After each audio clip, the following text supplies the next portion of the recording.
Just after midnight on November 17, 1978, a teenage boy pulled into the parking lot of the Burger Chef where he worked in Speedway, Indiana. The lights were on, so he figured his co-workers were still inside cleaning up. Deciding to pay them a visit, he walked up to the back door and noticed it was open, which was odd. When he entered, he realized the store was empty and the cash register drawers were on the floor. 2 days later, the 4 young people who should have been closing up that night were found dead in a neighboring county. More than 40 years later, what happened remains a total mystery.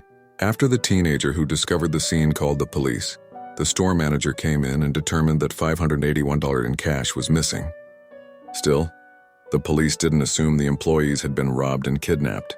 At first, they thought the 4 young people working that night, 16-year-olds Daniel Davis and Mark Flemons, 17-year-old Ruth Ellen Shelton, and 20-year-old assistant manager Jane Freet, might have taken the money themselves and gone for a joyride. Everybody was kind of just waiting around for the kids to come back and explain themselves, says Julie Young, author of the new book, The Burger Chef Murders in Indiana. The theory that the employees had gone for a joyride didn't really make sense, since Shelton and Freet's jackets and purses were still at the store.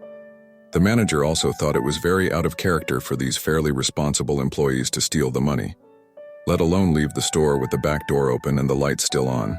When the police called the employees' parents and discovered none of them had come home that night, they started to suspect a kidnapping. Yet even then, police made some crucial errors that may have permanently derailed the investigation. As Buddy Ellwanger, a Speedway police officer who worked on the case, later put it, "We screwed it up from the beginning. When the morning crew came in to start work for the day, the police let them clean up the restaurant," Young says. And they did it before the police took photos. So if there was any evidence at the scene, it was gone. Investigators didn't locate the missing employees until late Sunday afternoon, when an elderly couple in neighboring Johnson County called to report they'd found 4 dead bodies while walking through their large, heavily wooded property. The location of the bodies was about a 35-minute drive away from the original crime scene, and it only made the whole case more mysterious. It already seemed strange that the kidnappers, police suspected there was more than one, had taken $581 in cash but left $100 in coins and the 2 girls' purses in the store. Now, investigators found money and a watch on the victims' bodies, both things the kidnappers could have taken if financial gain was their main motivation for the crime.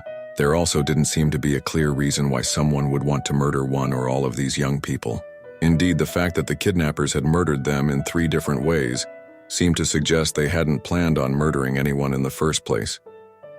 The kidnappers had shot Davis and